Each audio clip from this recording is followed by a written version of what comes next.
말씀 제목 함께 읽겠습니다. 내일은 없다. 이런 주제를 가지고 주의 말씀 듣도록 하겠습니다.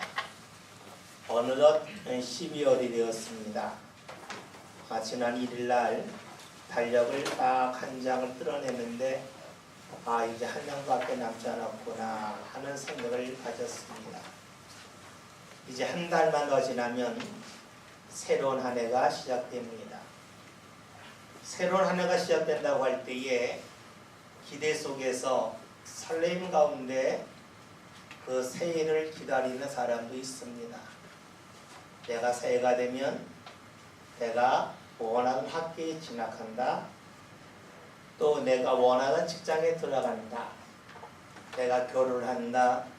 우리 집에 자녀가 생긴다 하는 그런 기대 속에서 새해를 맞이하는 그런 사람이 있습니다. 또 반면에 또 한 해가 지나가는구나. 참 더덥네 하는 분도 적지 않습니다. 새로운 한 해가 다가오지만 그 시간적으로는 2018년이지만 우리 마음속에는 내년이 된다 한들 올해와 다를 것이 무엇이 있을까? 똑같은데 말만 새해이지 내 삶은 똑같은데 하는 마음을 지닌 분들은 이제 새해를 맞이한다 할지라도 그다지 흥분되지 않고 그냥 덤덤하게 받아들입니다. 1934년에 18세의 윤동주라고 하는 시인이 시를 3개를 발표했습니다. 삶과 죽음, 초한대, 초한대, 그리고 내일은 없다라고 하는 시를 발표했습니다. 그 중에서 내일은 없다고 하는 시는 이런 내용입니다. 내일 하기에 부럽더니 밤을 자고 동틀 때 내일이라고. 새날을 찾는 내가 갑자기 기억이 안 나네요. 새날을 찾는 내가 잠을 자고 돌아보니 그때는 내일이 아니라 오늘이라네. 물이여 동무여 내일은 없나니. 이런 시가 있습니다. 여러분, 윤동주 시인은 내일을 꿈꿨습니다. 사람들이 내일 이야기하니까 그 내일이 무엇냐고 물어봤어요. 사람들이 말을 했습니다. 동이 트면, 밤이 지나 동이 트면 내일이 된다고 했습니다. 윤동주 시인이 잠을 자고 일어나서 새날이 된 줄 알았는데 돌아보았더니 그날은 내일이 아니라 오늘이라는 것입니다. 우리 여기서 할 수 있는 것이 있어요. 윤동주 시인은 내일을 새 날로 생각했고 사람들은 내일을 그냥 시간이 지나서 해가 지고 동이 트면 내일이 된다고 생각을 했습니다. 시간이 흐르면 내일이 된다고 하는 사람들과 달리 윤동주 시인은 무언가 새로움이 있어야 내일이 아니겠느냐 하는 생각을 가졌습니다. 그러면서 그 하는 이야기는 내일이 없다 하는 겁니다. 왜 그랬을까요? 그의 삶 가운데 새로움이 없었기 때문입니다. 1934년 일제강점기에 우리나라 사람들은 새로움을 꿈꿨습니다. 새로운 날이 다가오길 기다렸습니다. 그런데 시간이 지나서 동이 튼다 할지라도 새날이 다가오지 않았습니다. 사람들이 생각하는 새날이 무엇입니까? 내가 안 입던 새 옷을 입는 것, 내가 지금까지 들어가 보지 못한 직장에 들어가는 것, 아니면 내 몸이 더 건강해지는 것, 이것을 새날이라고 내일이라고 생각하는 사람도 있습니다. 그러나 윤동주 시인은 달랐습니다. 우리 삶의 지배 구조, 즉 일본의 그 지배 속에서 벗어나는 것이야말로 새날이라고 내일이라고 여겼던 것입니다. 그런데 아무리 생각해봐도 그 강력한 그 일본 제국에 맞서서 독립할 힘이 자신에게 없습니다. 주위를 살펴보아 사람들의 힘을 모은다 할지라도 일본과 대항해서 이길 수가 없습니다. 그러니까 그가 고백합니다. 내일이 없다고 절망 가운데 탄식하며 그는 시를 기록했습니다. 아주 오래전에 쓴 그런 시이지만 우리는 이 시를 읽으면서 그 이 시의 내용이 우리 삶과 아주 밀접하다고 하는 생각을 지울 수가 없습니다. 왜 그렇습니까? 오늘 우리들도 무언가 새로운 것, 내일을 꿈꾸며 살아가고 있지만 막상 내일이 되었을 때의 우리의 삶의 모습은 새로움이 아니라 오늘 내 삶의 연장일 때가 너무나 많기 때문입니다. 이런 의미로 본다면 어쩌면 우리는 일생 동안 내일을 경험하지 못할 수도 있습니다. 오늘 내 삶의 계속적인 반복, 그 반복이 이어지고 이어지는 그런 삶을 살아가기 때문입니다. 그럼에도 불구하고 오늘 우리들은 어떤 마음을 갖고 있습니까? 나의 어떠한 삶의 모습, 즉 내가 입는 옷, 내가 다니는 직장, 내가 만나는 사람들이 달라지면 내 삶이 새로워져서 내일이 될 거라고 하는 그런 기대가 있습니다. 오늘 말씀을 보아도 그런 기대 속에 사는 사람이 등장합니다. 오늘 우리처럼 나의 환경과 상황이 달라지면 내가 새로운 삶을 살지 않겠냐, 내일을 맞이하지 않겠냐 라고 꿈꾸는 사람이 등장합니다. 오늘 말씀을 볼까요? 46절에 이 사람에 대해 이렇게 말씀해주고 있습니다.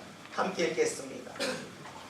그들이 여리고에 이르렀더니 예수께서 제자들과 허다한 무리와 함께 여리고에서 나가실 때에 디메오의 아들인 맹인 거지 바디메오가 길가에 앉았다가 아멘. 말씀을 봤더니 맨 마지막에 바디메오라고 하는 사람에 대하여 말씀해주고 있습니다. 성경을 보았던 이 사람은 맹인이다, 앞을 보지 못한다 라고 설명합니다. 그리고 하나 덧붙입니다. 그는 거지다 라고 말합니다.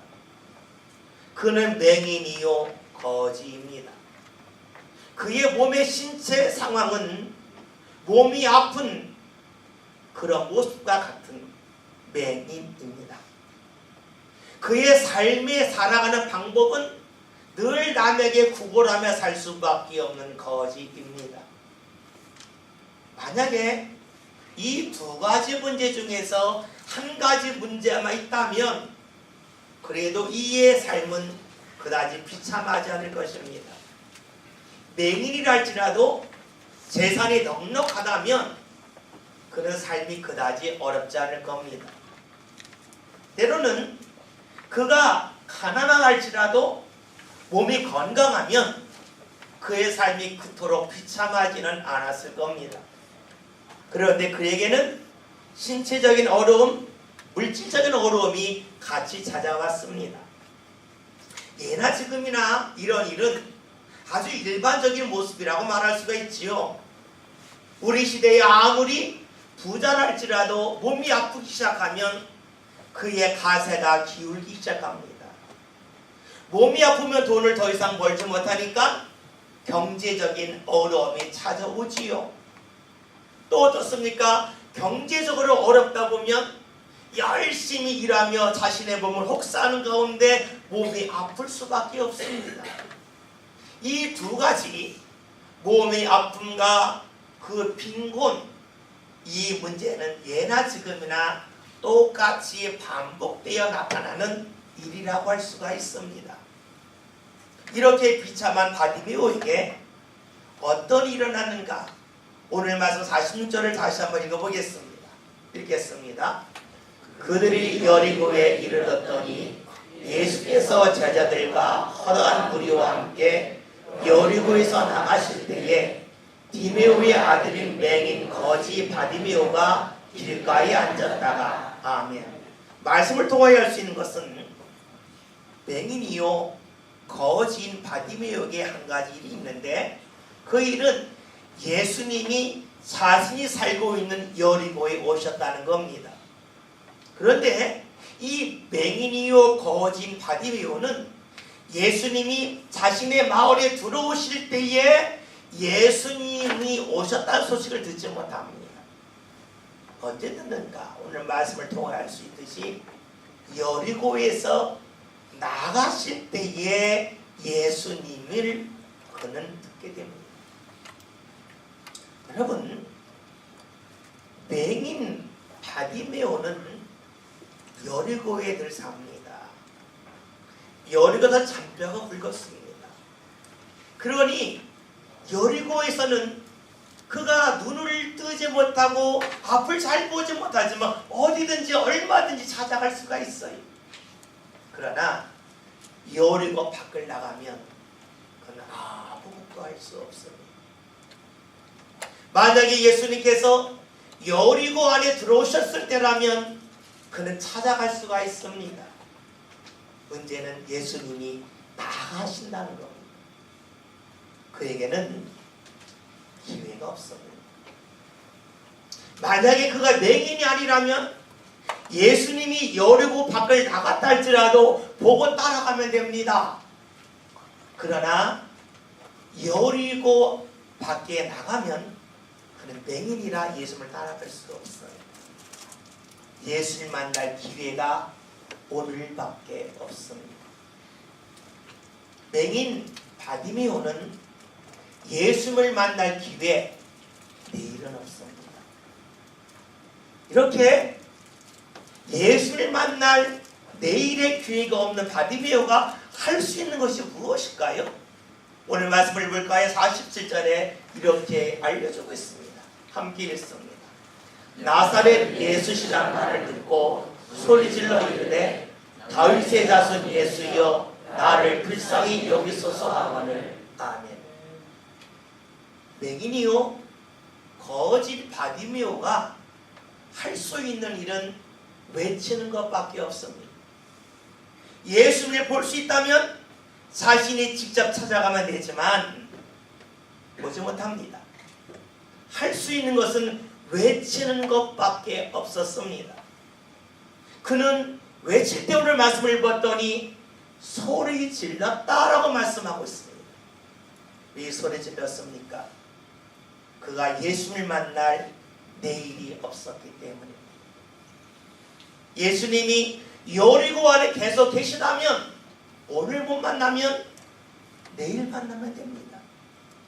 지금 못 만나면 나중에 만나면 됩니다. 그러나 예수님은 여리고에서 밖으로 나가십니다. 도저히 여리고 밖을 나갈 수 없는 이 맹인 바디메오는 할 수 있는 것이 외치는 것밖에 없었습니다. 저는 이 바디메오 모습을 보면서 이 바디메오와 우리 사이에 공통점과 또 다른 점이 있음을 발견합니다. 공통점은 무엇이냐면 바디메오에게는 내일이 없었다는 겁니다. 그에게 내일은 찾아오지만 내일이 된다 할지라도 오늘처럼 구걸하며 살 수밖에 없습니다. 그의 삶의 모습은 시간이 지나도 늘 똑같습니다. 구걸하고 또 구걸하고 구걸하는 겁니다. 삶의 변화가 없습니다. 오늘 우리들 삶도 내 아이에 입는 옷과 내가 있는 자리는 비슷하다 할지라도 아니 같다 할지라도 우리의 모습이 일치할 때가 참 많습니다. 습관이 달라지지 않고 사람을 대하는 자세가 달라지지 않고 어떤 일을 만나든지 내 중심으로만 생각하는 그 모습 늘 우리에게 있습니다. 수십 년 동안 이것은 나쁜 습관이라 바꿔야 돼 알지만 안 됩니다. 우리는 시간적으로는 오랫동안 살아왔지만 계속해서 같은 날을 살고 있다고 말할 수가 있습니다. 또 하나는 바디메오와 예수님을 따라갈 수 없다는 겁니다. 이 세상에 예수님이 어느 지역에 계시다면 찾아가면 됩니다. 지금 예수님은 하나님 우편에 계십니다. 그 누구도 그 자리에 갈 수 없습니다.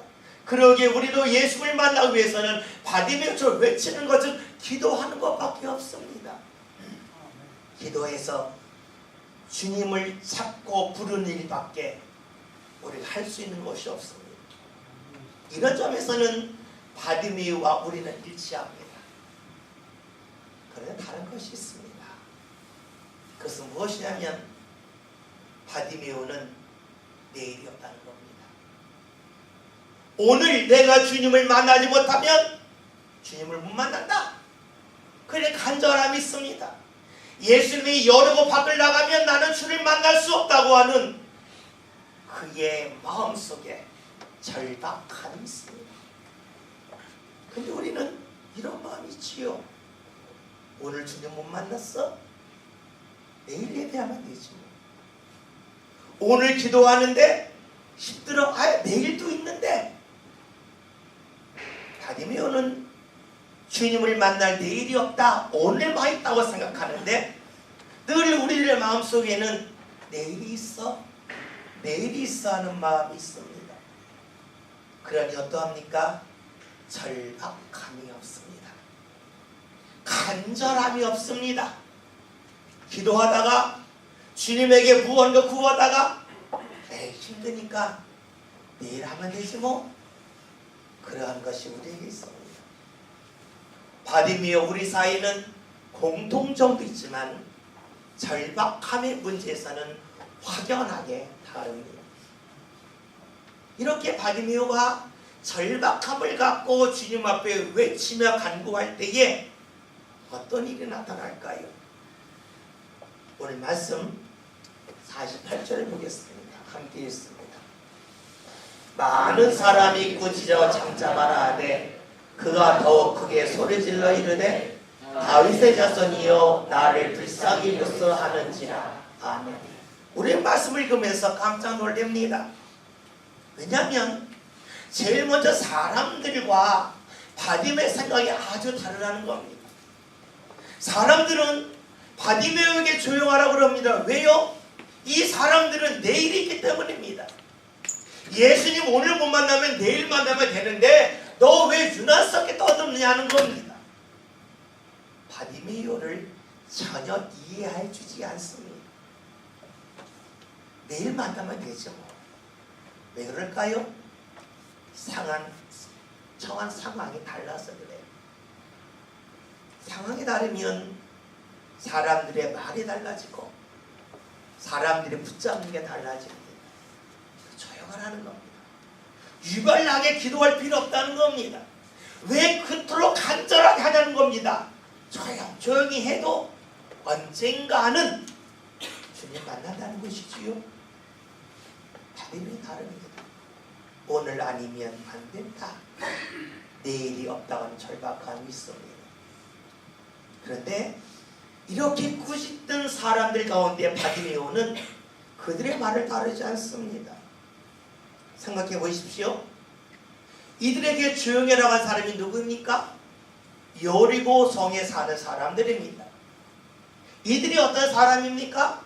지금까지 바디메오가 거지로 살아오는 동안에 계속해서 적선해주고 무언가 준 사람들입니다.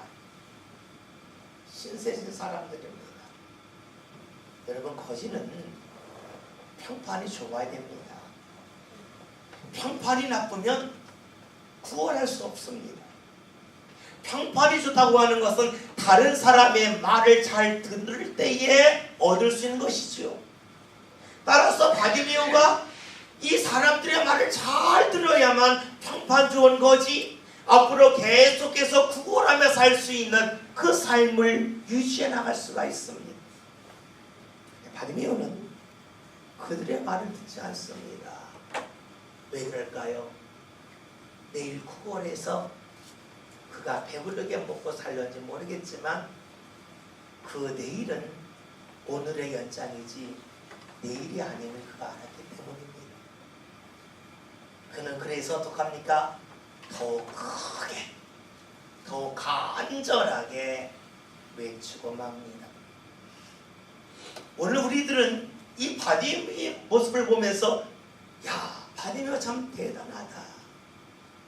주위에 가까운 사람들이 조용하라 하여도 도와주지 않고 방해한다 할지라도 주님 앞에 간절히 나가는 그 절박한 모습을 보면서 이것이 믿음이 아니겠는가 하는 생각을 해봅니다. 오늘 우리들이 주님 앞에 나올 때에 주위에서 도와주지 않는다고, 아니 주위에서 찬성하지 않는다고 한 번을 외치지만 더 크게 외치는 일에서는 주저주저할 때가 너무나 많이 있습니다. 바디메오처럼 더욱더 크게, 더욱더 간절하게, 절박하게 기도하고 외쳐야 하는 그런 상황이 다가온다 할지라도 주위 사람하고 잘 지내야지, 그런 마음을 갖고 주님을 만나는 것을 뒤로합니다. 주님을 통하여 내 삶이 새로워지고 주님을 통하여 내가 내일을 경험하기 원하면서도 막상 주님 앞에 나가는 일에 대해서는 주저주저하고 있지요.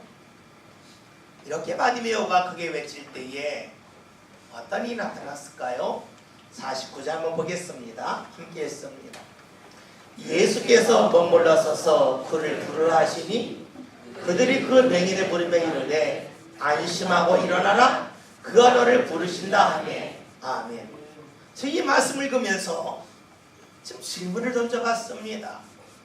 왜 예수님께서 바디메오 외칠 때에 가만히 계시고 더 크게 외칠 때에 주님께서 바디메오를 부르셨을까? 혹시 예수님이 귀가 안 좋은 걸까? 예수님의 청력이 좋지 않아서 그냥 외치는 소리는 듣지 못하시고 더 크게 외치는 소리는 들으시는 것일까 하는 생각을 해보았습니다.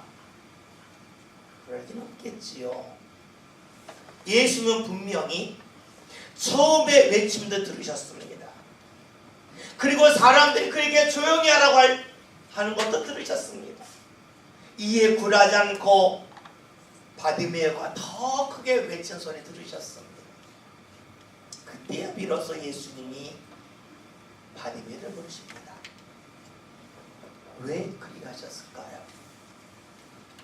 예수님은 이 바디메오의 절박함, 간절함, 그것이 얼마나 그의 삶 가운데 자리 잡고 있는가를 확인하고자 하셨습니다. 그가 절박할 수 있습니다. 그러나 그 절박함이 자그마한 일로 흔들린다면 그 절박함 속에 주의 은혜를 담을 수는 없습니다. 간혹 차를 타고 가다가 배고플 때가 있습니다. 급하면 김밥을 사가지고 김밥을 먹습니다. 김밥을 먹다 보면 꼭 생각나는 거 있죠. 라면 국물. 그런데 문제가 있어요. 집에서나 식당에 가서는 김밥과 라면 국물을 같이 먹을 수가 있는데 차에서는 안 돼요. 왜요? 차는 흔들리기 때문에 그렇습니다. 차에서 따뜻한 국물, 라면을 먹으려다 보면 쏟습니다. 화상 입습니다. 흔들리는 자리에서는 따뜻한 국물 먹을 수 없습니다. 여러분, 주님의 따뜻한 은혜가 우리 삶 가운데 언제 임할까요? 우리의 믿음이 흔들리는 자리에 주의 따뜻한 은혜가 임하면 그 은혜 다 쏟고 맙니다. 주님을 기다리고 계십니다. 지금 이 바디메오가 주님의 그 절박함이 얼마나 그의 삶 가운데 자리 잡고 흔들리지 아니한 것을 보고 계시는 겁니다. 사람들이 뭐라 해도 흔들리지 아니하는 이 바디메오의 믿음의 절박함, 그 절박함을 주님은 아셨습니다. 그때야 비로소 주님께서 바디메오를 부르시는 겁니다. 많은 이들이 신앙생활을 하면서 이야기합니다. 내가 주님 앞에 기도하는데 왜 주님이 내게 응답하지 아니하십니까? 왜 나를 안 부르십니까? 라고 물을 때가 참 많습니다. 답이 여기 있습니다. 그 절박함이, 그 믿음이 주위에서 뭐라 해도 흔들리지 아니하고 있는가? 흔들린다면 주님은 우리를 부를 수 없습니다. 왜냐하면 흔들리는 사람에게 주시는 그 은혜는 그가 다 쏟아버리기 때문입니다. 때로는 내 몸이 아플 수도 있습니다. 때로는 내 가정에 경제적인 어려움이 있을 수 있습니다. 그럼에도 불구하고 흔들리지 않냐고 계속해서 절박하게 외치는 이 바디메오의 믿음, 그 믿음을 우리가 간직하고 있을 때에 주께서 우리를 부르십니다. 여러분, 내 삶이 흔들리면 아무리 큰 주의 은혜가 온다 할지라도 그 주의 은혜가 내 삶권에 담지 않습니다. 다 쏟아버리고 맙니다. 주님께서 흔들리지 아니하는 그 절박한 믿음을 보시고 바디메오를 부르실 때에 바디메오가 어떻게 할까요? 오늘 말씀 50절을 보겠습니다. 함께 했습니다. 맹인이 겉옷을 내버리고 뛰어 일어나 예수께 나아오거늘. 아멘. 여러분, 겉옷은 우리가 생각하는 겉옷이 아닙니다. 이스라엘에서 겉옷은 가난한 사람들의 밤에 덮고 자는 이불입니다. 그래서 성경을 보면 누가 빚을 졌으면 그 사람에게서 겉옷을 뺏어오라 그럽니다. 그러나 밤이 되면 돌려주라. 왜? 그것이 이불이기 때문에 그래요. 겉옷은 굉장히 큰 재산입니다. 그의 모든 것입니다. 그런데 바디메오는 주님이 부르실 때에 내 겉옷, 다시 말하면 내 재산, 이거 움켜쥐느라고 주님 앞에 가는 것을 머뭇거리지 않습니다. 오늘 우리가 주님이 부르실 때에 내 겉옷을 챙기기 바빠서 주님 앞에 가는 것을 머뭇머뭇거리는 분들이 의외로 많이 있습니다. 여러분 잊지 마십시오. 주님이 나를 부르신 것과 주님이 내게 주신 은혜가 동일한 것은 아니라는 것입니다. 물론 할지라도 우리의 모습을 보시고 주시는 은혜가 달라지는 겁니다. 주님이 나를 부르실 때에 내가 어떤 모습으로 나가느냐에 따라서 내게 주실 은혜가 결정되어집니다. 바디메오는 주님을 만나겠다, 주님을 만남을 통하여 내 삶에 내일을 얻고자 하는 그 믿음의 절박함이 끝까지 변하지 않습니다. 겉옷을 내버리고 주님 앞에 나아가지요. 이러한 바디메오의 믿음을 보시고 주께서 말씀을 하십니다. 51절 함께 보겠습니다. 함께 했습니다. 예수께서 말씀하여 이르시되 네게 무엇을 하여 주기를 원하느냐? 맹인이 이르되 선생님이여 보기를 원하나이다. 아멘. 여러분 보십시오. 주님께서 겉옷을 벗어버리고 물질의 손에 감수하고 주님 앞에 달려 나오는 바디메오에게 네가 무엇을 원하느냐고 묻고 계십니다. 너 힘들지? 너 수고했어? 이렇게 위로만 하시는 것이 아니라 내 것을 내버리고 주님 앞에 나오는 그 믿음을 보시고 무엇을 원하는지에 관하여 주께서 묻고 계십니다. 저는 이 말씀 읽다가 이런 생각을 해보았어요.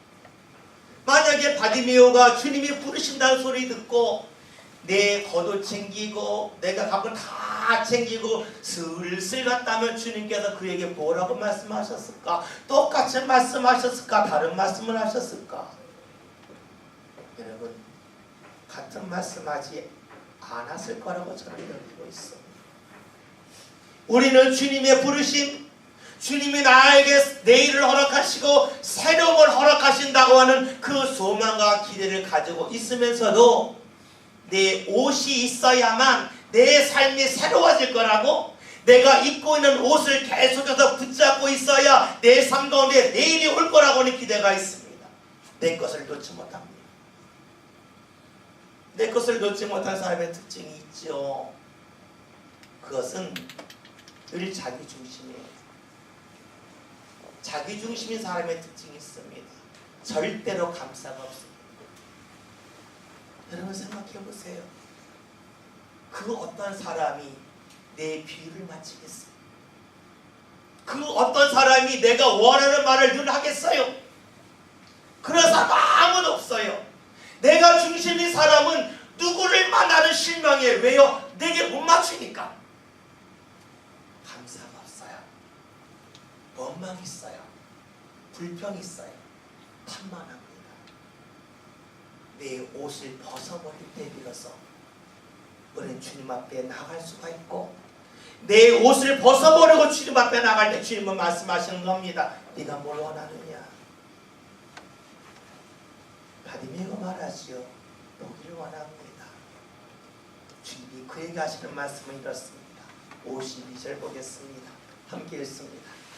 예수께서 이르시되 가라, 네 믿음이 너를 구원하였느니라 하시니 그가 곧 보게 되어 예수를 길에서 따르니라. 아멘. 예수님이 그의 믿음을 보셨습니다. 어떤 믿음입니까? 외치는 믿음입니다. 사람들이 반대해도 계속해서 외치는 믿음입니다. 흔들리지 않는 절박한 믿음입니다.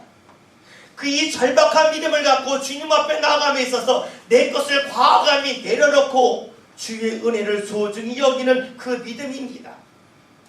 그 믿음 가운데 주님이 말씀하십니다. 이 믿음이 널 구원하였다. 이 순간 바디메오는 눈이 밝아집니다. 여러분, 눈이 밝아진 바디메오에게 새날이 왔겠습니까? 그의 삶이 건강이 회복되었습니다. 건강이 회복되어지니 앞으로 일할 겁니다. 돈도 벌 겁니다. 새날이 내일에 다가올까요? 바디메오는 눈이 밝아진 다음에 생각했을 겁니다. 지금까지 자신을 도왔던 사람들, 눈을 뜨고 건강했던 사람들, 그들이 과연 행복했을까? 그들이 과연 내일을 살고 있는 것인가? 오늘의 연장선상에 있는 것일까? 그가 눈을 뜨기 전에는 눈만 뜨면 새날이 올 줄 알았습니다. 마치 학생들이 대학에 들어가면 새날이 온다고, 취업 준비하는 이들이 내가 직장에 들어가면 새날이 올 거라고, 결혼을 꿈꾸는 이들이 결혼하면 내 삶 가운데 내일 새날이 올 거라고 그토록 기대하며 살지만 막상 삶은 오늘의 연장에 불과합니다. 입고 있는 옷이 달라지고 먹는 것이 달라질 뿐이지 삶이 달라지진 않습니다. 바디메오는 눈을 뜬 후에 하는 일이 있습니다. 자신의 집에 가거나 가족을 만나는 일이 아니었습니다. 예수를 따라가는 일이었습니다. 그의 삶의 새로움, 그의 삶의 내일은 예수님을 따라감을 통하여 임하기 때문입니다. 여러분, 우리의 삶이 언제 내일을 경험하겠습니까?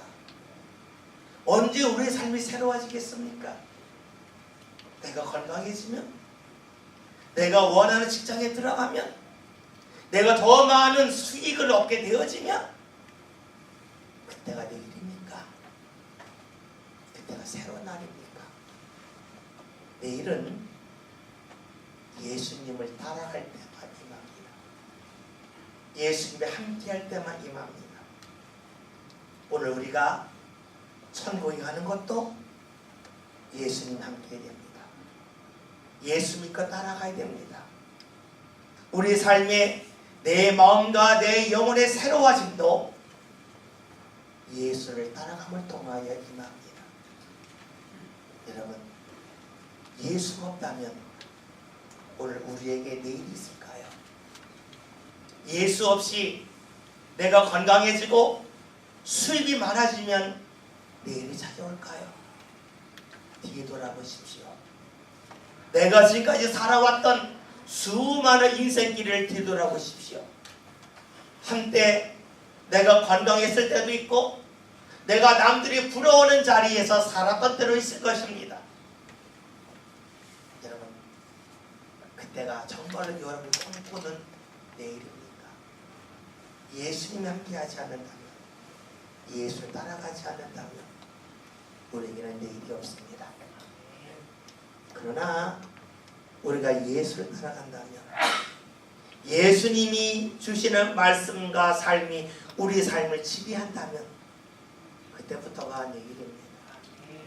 그때부터 우리는 감사하며 살 수가 있고 원망에서 벗어날 수가 있고 다른 사람을 배려하는 삶을 살 수 있습니다. 여러분, 눈이 밝아지는 것을 멈추지 않고 예수를 따라갔던 바디메를 기억합시다.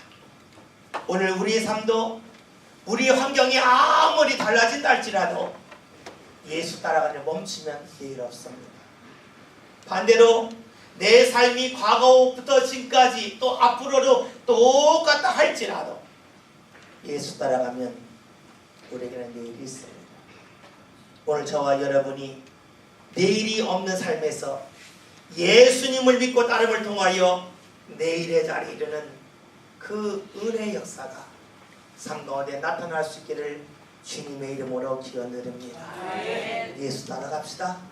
예수 붙잡고 삽시다. 그리하여 내일이 오늘 우리들 삶 가운데 임하는 복된 역사 나타나는 귀한 성도를 될 수 있기를 주의 이름으로 기원드립니다. 기도합니다. 오늘 저희들이 아무리 환경이 달라진다 할지라도 예수님과 함께하지 않는다면 내일이 없음을 고백합니다. 하나님, 예수 믿고 다른 성도를 되게 하여 주시어 우리의 삶에 새롭게 하여 주시는 내일을 허락하여 주시는 주의 귀한 역사가 저를 삶 가운데 임하게 하여 주옵소서. 예수님의 이름으로 기도하였습니다. 아멘.